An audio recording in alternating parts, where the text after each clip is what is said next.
Medium गठबंधन के बारे में आपसे बताना चाहता हूं कि मीडियम गठबंधन सबसे पहले मंच पर मीडियम गठबंधन की नेतृत्व कर रही बहन पल्लवी पटेल जी, जिनका हम स्वागत और इस्तकबाल करते हैं। हमारे संगठन में जुड़े हुए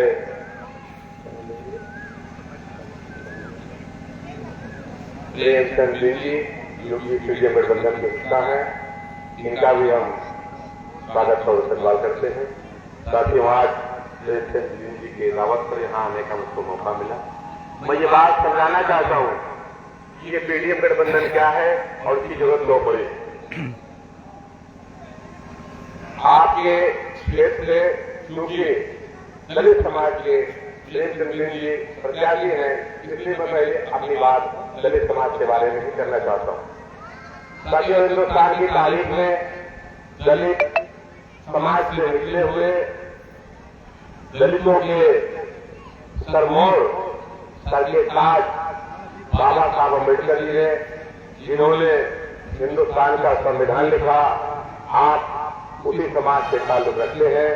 और आज हिंदुस्तान अगर 200 साल तक अंग्रेजों का गुलाम रहा, तो ये जो दलित समाज यहां बैठा हुआ है या बैकवर्ड समाज, जिसको हम शूद्र समाज कहते हैं, 6000 साल से मनुवादियों की गुलामी झेल रहा है। और आजादी के 70 साल के बाद भी आज वो गुलामी पूरी तरह से खत्म नहीं हुई है। गुलामी की शक्लें बदल गई। एक दौर था जब आप हांडी बांध के ठहरते थे, जमीन पे टूटने से जमीन नापाक हो जाया करती थी, वो दूसरा तरह का जुल्म था। और आज का जो जुल्म है वो सत्ता में, हुकूमत में आपकी हिस्सेदारी नहीं दी जा रही है, ये दूसरे तरह का जुल्म है। लेकिन ये जो जुल्म है, इस जुल्म की वजह वो लोग नहीं जो सत्ता में है, उस जुल्म की वजह आप और आपका समाज और आपका सियासी नाकारापन है कि आप बावजूद इसके जमहूरियत में सर गिने जाते हैं, वोटों की ताकत होती है, बावजूद उसके कि उत्तर प्रदेश में आपकी तादाद इतनी ज्यादा है कि अगर आप संगठित हो जाए, कौन लोग? दलित समाज के लोग और शूद्र समाज के लोग और मुस्लिम समाज के लोग, जिसका ये गठबंधन बनाया गया है पीडीएम गठबंधन के बैनर के नीचे अगर संगठित हो जाए, तो भारतीय जनता पार्टी जो सत्ता में है, आपके वोटों के आधे पर भी नहीं टिकेगी आपकी सियासी हैसियत है। और लगातार मुस्लिम समाज, दलित और शूद्र समाज का सहयोग करता रहा, हमेशा उनकी मुक्ति के लिए लड़ाई करता रहा, उनके कंधे पे हाथ रख करके, उनके सर पर हाथ रख करके चलाता रहा। लेकिन लगातार आपका इस्तेमाल ये मनुवादी लोग हिंदू मुस्लिम फैलाने के लिए करते रहे। और आपकी सियासी नासमझी की वजह से ये शोषण आपका होता रहा। आज ये हिंदू राष्ट्र की बात करते हैं माननीय मोदी जी, तो अगर वो हिंदू राष्ट्र होगा तो संविधान कौन सा लागू होगा? मनु स्मृति का संविधान लागू होगा। उसमें शूद्र की क्या हैसियत होगी और दलित की क्या हैसियत होगी? आप जितने लोग पढ़े लिखे हैं सब समझदार। मेरे लिए सिर्फ कहना है कि अगर आप सियासी रूप से संगठित होंगे तो सत्ता के गलियारों में आप होंगे। और ये जो लोग वाला लखनऊ की कुर्सी पर बैठा है, दूर दूर तक नजर नहीं आएंगे, बशर्ते कि आप संगठित होंगे तब। एक दौर था बाबा साहब अम्बेडकर संविधान सभा का चुनाव लड़ना चाहते थे और कांग्रेस के मनुवादियों ने बाबा साहब को टिकट नहीं दिया पूना से, तो बाबा साहब ने निर्दलीय प्रत्याशी की हैसियत से पूना से चुनाव लड़ा, हार गए। किसने हराया? मुसलमानों ने हराया, मनुवादियों ने हराया। उस समय मुसलमानों ने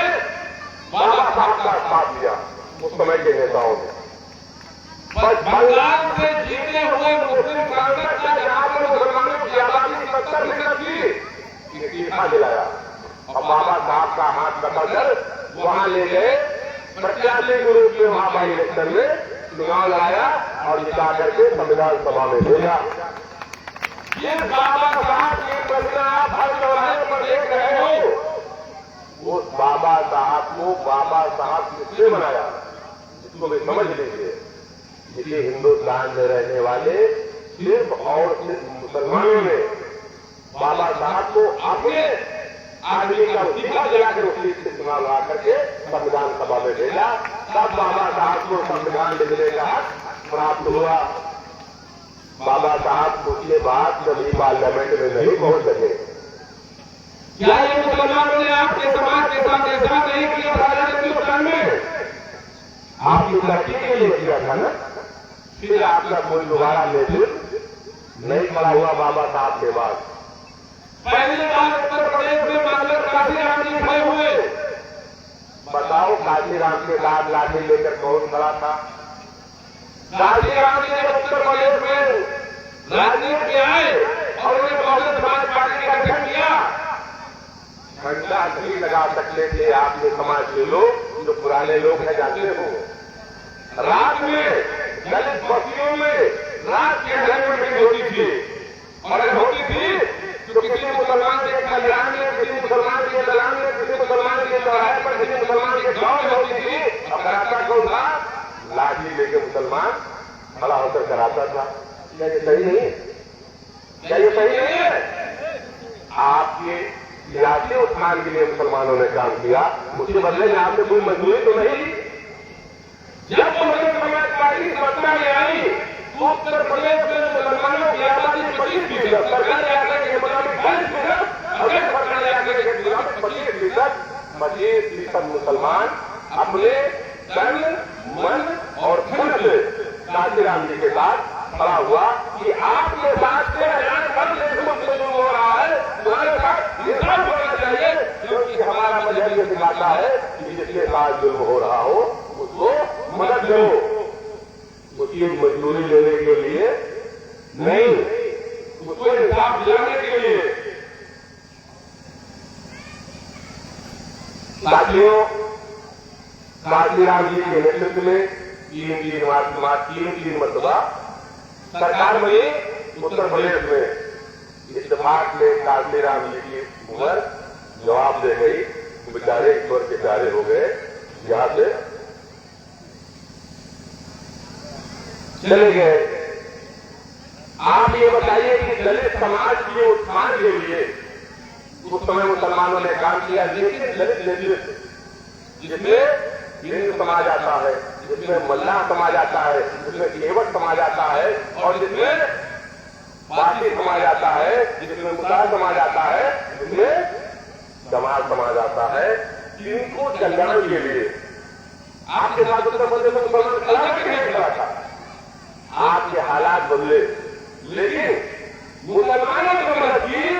आपके साथ दलित समाज की मुखिया मायावती जी ने मदद की, बेईमानी की, आपका गला काट दिया। फिर हरिजन समाज का कल्याण तो हुआ। क्या हिंदू समाज का भी कल्याण हुआ? क्या केवल समाज का हुआ? क्या मल्लाह समाज का हुआ? क्या मुसलमान समाज का हुआ? वो छोटी छोटी जातियां जो दलित समाज के ताल्लुक रखती थी, उनके साथ इंसाफ नहीं हुआ। अब हालात ये है कि जब आपने हाथ छीन लिया तो मायावती इकट्ठा हो गए। जब इंसाफ नहीं किया मायावती ने तो मुसलमानों ने करना हाथ हटा लिया। सरकार नहीं बनी तो भाई 6 साल में उत्तर प्रदेश में सिर्फ एक सीट है। हमारे यहाँ इसलिए है कि हमारे नेता साहब जो हैदराबाद से सांसद है, उन्होंने मुझको भेजा। या उत्तर प्रदेश के सिंध समाज जिसके साथ सामाजिक इंसाफ नहीं हो रहा है, जिसके साथ न्याय नहीं हो रहा है, जिसको सरकार में जिम्मेदारी नहीं दी जा रही है, जिसके साथ हुकूमत के लोग जुल्म कर रहे हैं, उनकी मदद में हम अपना झंडा लेकर के खड़े हैं। आज ये पहले भी मैंने बताया कि बाबा साहब अम्बेडकर के दौर से लेकर के, काशीराम जी के दौर से लेकर के, मायावती जी की सरकार बनने से लेकर के आज तक आज तक कभी एक घटना बता दो कि मुसलमानों ने दलितों के साथ जुल्म किया हो।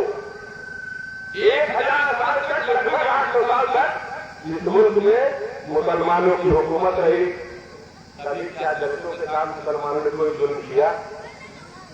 लेकिन आपको बहलाकर, फुसलाकर, एक बोतल दारू मिलाकर दंगा फसाद करने के लिए मुस्कुराने वाले लोग और मुसलमानों से लड़ाने वाले लोग वो लोग हैं जिन्होंने आपको 6000 साल से गुलाम बना के रखा था।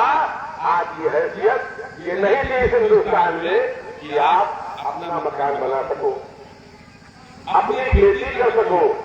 मल्ला बिरादरी के पास खेत नहीं होता था, नाव चलाते थे और उसके बदले में जब सवर्णों के कल्याण में गेहूं कटता था तो पाए भरे के आधा बीघा मिल जाता था। यही होता था ना भाई। ये जो था 6000 साल से था और आज भी कायम है। आज भी दलित समाज के पास ज्यादा जमीनें तो नहीं है, जो सवर्ण समाज के लोग कहीं से खरीद के लाए थे। इसी मुल्क में ये दलित समाज जो बैठा हुआ है, ये हड़प्पा और पुराने लोग जो खजाना दिखाई पड़ रहे हैं, आगे जो बच्चे पकड़े होंगे वो किसके खड़े हैं? इन्हीं मूल निवासियों के खड़े हैं जिनको दलित के नाम से जाना जाता है, जिनको सूत्र के नाम से जाना जाता है। इनके बाबा आजा दादा परदादा हाकिम से आगे हुक्मरान से अगर तारीख में देखे तो ये बहुत दूरी से लोग बहुत लिखते हैं। उनका संबंध आपसे है कि नहीं? है ना? आप ये सोचते हैं कि नहीं है? इन लोग की तारीख में 4 सवर्णों राजाओं का नाम बता दीजिए, 4 सवर्ण राजाओं का नाम बता दीजिए। मैं इसी मंच से खड़े होकर के 1 दर्जन सूत्र राजाओं का नाम बताऊंगा। हरमोहन कौन था? अशोक कौन था? समुद्रगुप्त कौन था? चंद्रगुप्त मौर्य कौन था? क्या ये लोग क्षत्रिय थे? नहीं। कौन थे? जिसको समाज में शूद्र कहा जाता है, उसी जात से बिलोंग करते थे। आपके पूर्वज थे कि नहीं थे? बताओ, तुम्हारे पूर्वज थे कि नहीं थे?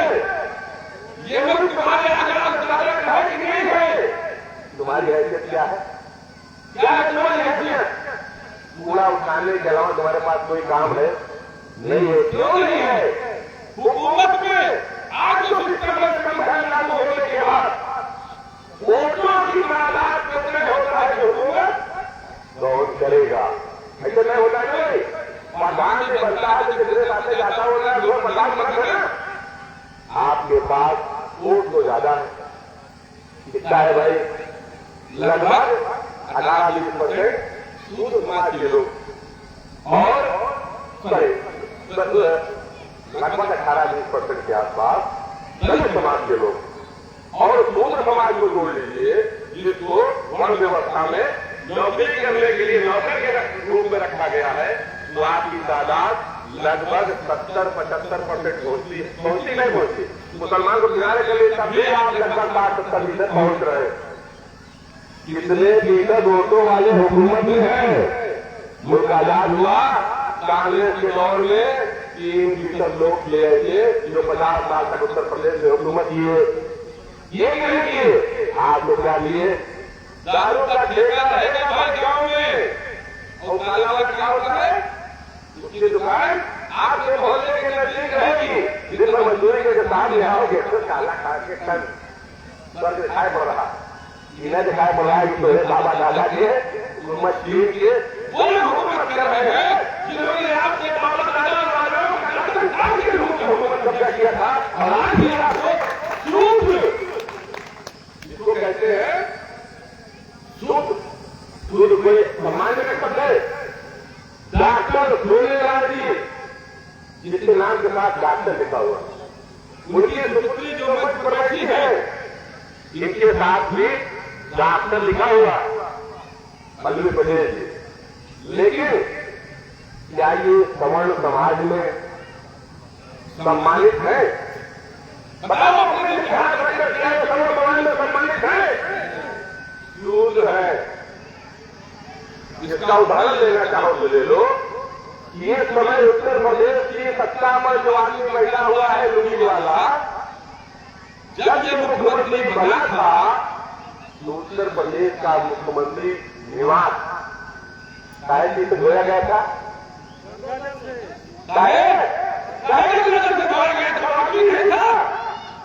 विदेश में पढ़ाई करके आया था, इंसान नहीं था।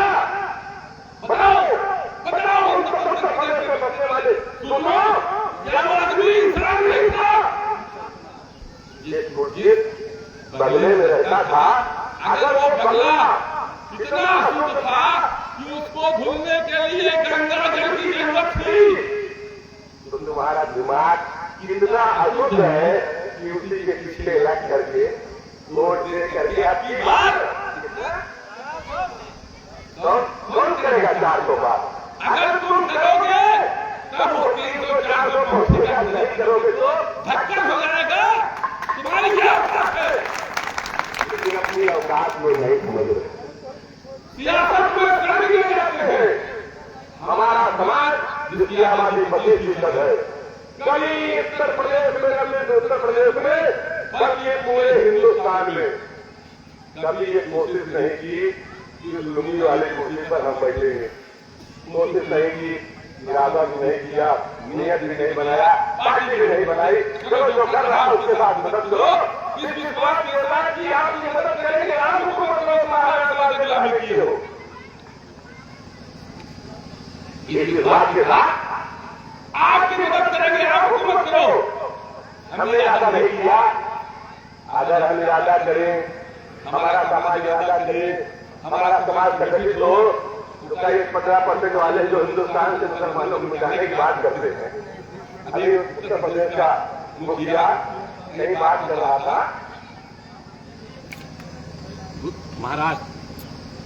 महाराष्ट्र में कि अजान की आवाजें बंद हो गई और कुछ दिन में लोग भूल भी जाएंगे।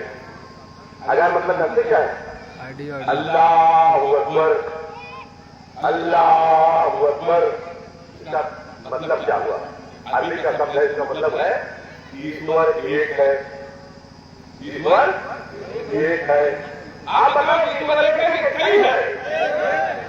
एक ही ईश्वर है जिसके कब्जे में आपकी जान है ना। ईश्वर मुट्ठी दबाएगा तो जमीन पे चले जाओगे ना। एक ही ईश्वर है। बताओ कि ये अजान की आवाज, जिसमें ये आवाज आती है कि ईश्वर एक है, उसको तकलीफ दे रही है। तकलीफ किसको दे सकती है? किसको तकलीफ दे सकती है?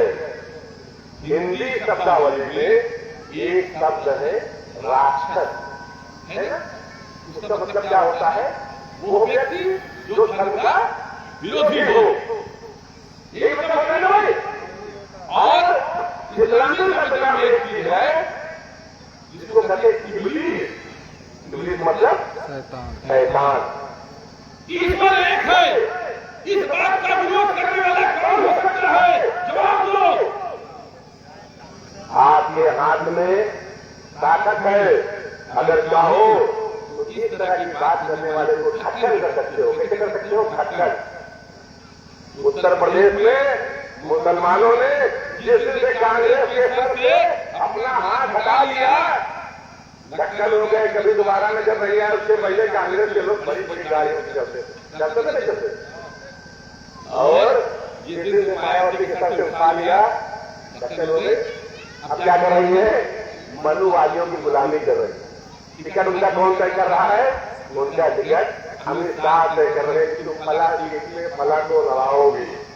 अब वो मन आपके वोटों के जिसके दम पर मायावती ने 3 मरतबा सत्ता में आई थी, आपके वोटों को बेच रही है। बेच रही है, बेच रही है। काशीराम के लिए नारा क्या लगाया था? तिलक, तराजू और तलवार। ये लगाया था ना, इनको मारो जूते चार। उस समय जब ये नारा लगा था, नारे की आवाज सुनने के बाद आप पोलिंग बूथ तक नहीं पहुंच पाते। सही है गलत? हो गया है। लेकिन एक दूसरे को बुलाया जाकर भी बोतल दारू पिया हुआ, एक और एक बोला 1500 दर्जा बैठा बोल के आपको क्या बताए, दूसरा समाज जिसकी आबादी दलित को हटा लीजिए, जिसकी आबादी लगभग 50% से ज्यादा है, उसको बांटा कैसे, तुम बड़े शूद्र हो और मैं बदल बैठो, तुम बड़े शूद्र हो, तुम वहां बैठो, तुम और छोटे शूद्र, तुम जमीन बैठो, तुम सब और नीचे शूद्र, तुम वहां भूमि बैठो, और तुम क्या हो, तुम बैठो। किसने बांटा, किसने बांटा, मनोवादियों ने बांटा कि आप बैठ गए, 4 भाई हो, मैं कह लूँ 2 भाई चोर है, 2 भाई डाकू है, 2 भाई ऐसा है, और आप बच जाओ, मेरे कहने से 2 बचे, तुम्हारे दिमाग में दिमाग नहीं बैठा, बचेगा तुम तो तुम्हारी वजह उसकी है, तुम्हारी जाहिली, तुम्हारी नाकामी, तुम्हारी बेवकूफी थी, उसको भूल जाओ सत्ता में कौन बैठा। सिर्फ एक बात याद रखो, एक बात याद रखो, तुम्हारे वोटों की ताकत इतनी है, अगर पिछला दलित मुस्लिम ऐसे हो जाओगे, आने वाले 1000 साल तक हिंदुस्तान की उस कुर्सी पर जहां ये लुंगी वाला बैठा है, जो अल्लाह के नाम को, ईश्वर को नाम को पसंद नहीं कर रहा है, जिसको हिंदू धर्म में क्या कहा जाता है, इस्लाम धर्म में क्या कहा जाता है, ईश्वर के नाम को ना पसंद करने वाले को, उसका इलाज आप कर सकते हो, उसका दबा कर सकते हो, अगर आप चाहो आज इलेक्शन किसका बाकी है, अगर आप चाहो आज ये तो मंच पे जो बैठे हैं प्रेमचंद जी, ये तो खाते पीते परिवार से है, कार से करते हैं, अगर आप चाहो तो आपके गांव का सबसे कमजोर दलित, सबसे कमजोर आदमी, जिसके पास 2 मीटिंग में 1 मीटिंग खाने का हो, उसको आप पहुंचा सकते हो दिल्ली की लोकसभा में, ये ताकत आपके पास है। अगर नहीं पहुंचना है कि तुम्हारा नकारा पड़ेगा कुछ नहीं, 1 बोतल दारू और 500 रुपए की नोट पर अपना मुस्तकिल बेचने वाले दलितों और शूद्रों, क्या तुमको ये बात समझ में नहीं आती? लोग कहते हैं हिंदुस्तान से मुसलमानों को मिटा दे, लोग कहते हैं ये लोग सत्ता में। बताओ क्या किसी मुस्लिम बस्ती में कभी आपने ये देखा कि मुसलमानों में कभी भी घबराहट है? कभी देखा? कहते हैं कि सड़क पे नमाज नहीं है, कभी मैं अलग रास्ते में नमाज पढ़ जाए, हैसियत में है क्या?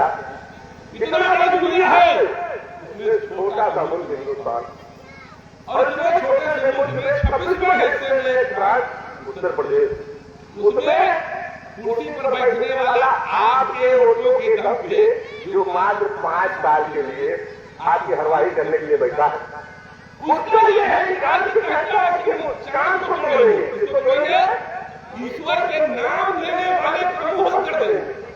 बताओ ये उसका पागलपन है या दीवानापन है? दुनिया में जापान से लेकर के पूरब में जापान से लेकर के और पश्चिम में अमेरिका तक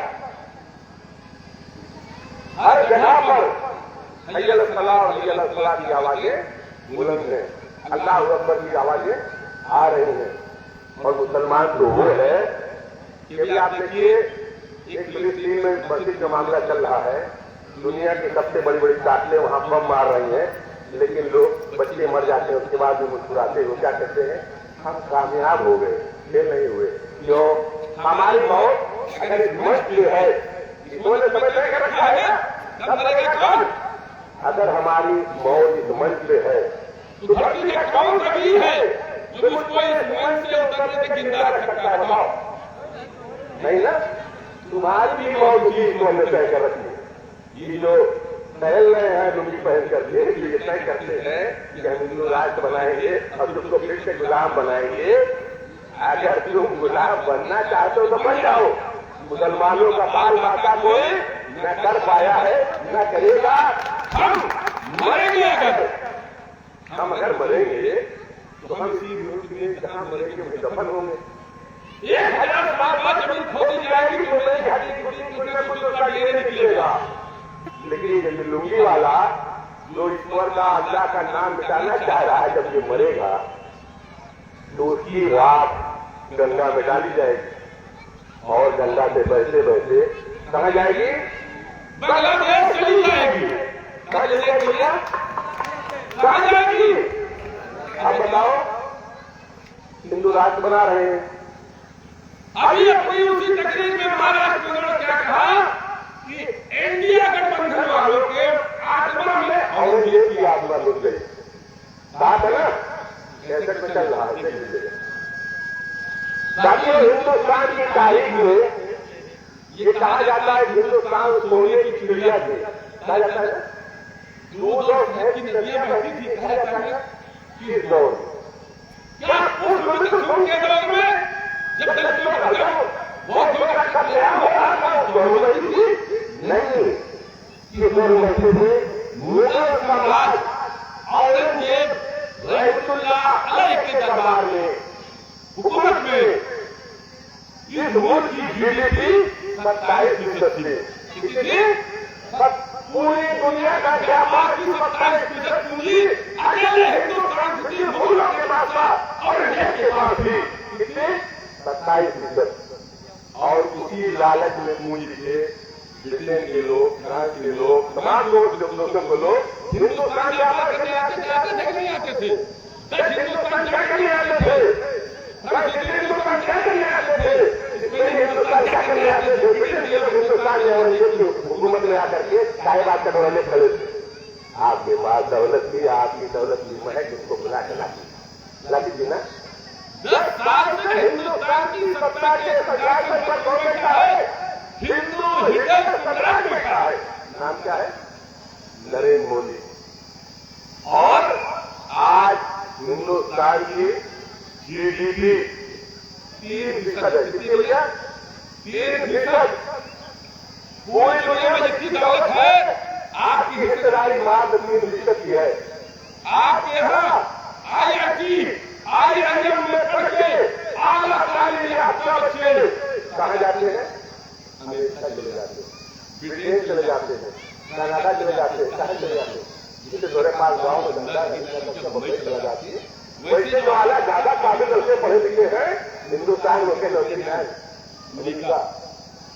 मैं दावा से कहता हूँ ये हिंदू हृदय सम्राट 50 साल तक अगर सत्ता की कुर्सी पर बैठा है 3% से 27% नहीं कर पाएगा।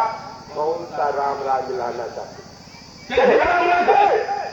और अगर जो भी कुछ है वो उनकी काबिलियत से नहीं, सत्ता में बैठे हुए लोगों काबिलियत से नहीं है, आपके नाकारापन से है। सिर्फ और सिर्फ उसके लिए जिम्मेदार आप हो और हमारा समाज। सत्ता बदलना चाहो बदल सकते हो, नहीं बदलना चाहो तुम्हारी मर्जी। इन्हीं बातों के साथ मैं बात करता हूँ, इन्हीं बातों के साथ अपनी बात करता हूँ।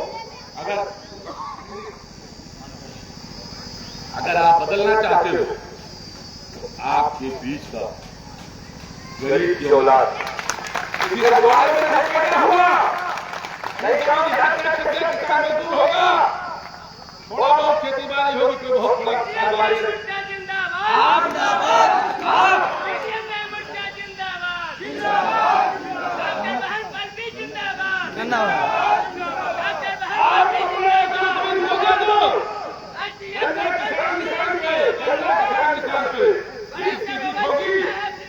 ये बाबा साहब अम्बेडकर की जीत होगी, ये मंगल काशी की जीत होगी, ये यूनिवर्सिटी साहब की जीत होगी, ये स्वर्गीय अगर ऐसा नहीं कर पाओगे तो जिस चुनाव हार जाना, गांव में रोटी पकाते हो ना, एक तवा होता है, तवा जब रोटियां पाकर वो कब पलट लो, लेकिन वह करका होते करका गरका खाती ना, थोड़ी बहुत मगवा तेल डाल दियो, अच्छा का बनाए थे, ऐसे मुहिम लगाए थे, बैठ गए। अगर हारोगे तो निगम्मा बन चुका है दलितों का और सूत्रों का, और अगर चाहो तो ये लुंगी वाला गायब हो जाएगा। बात कर सकता हूँ।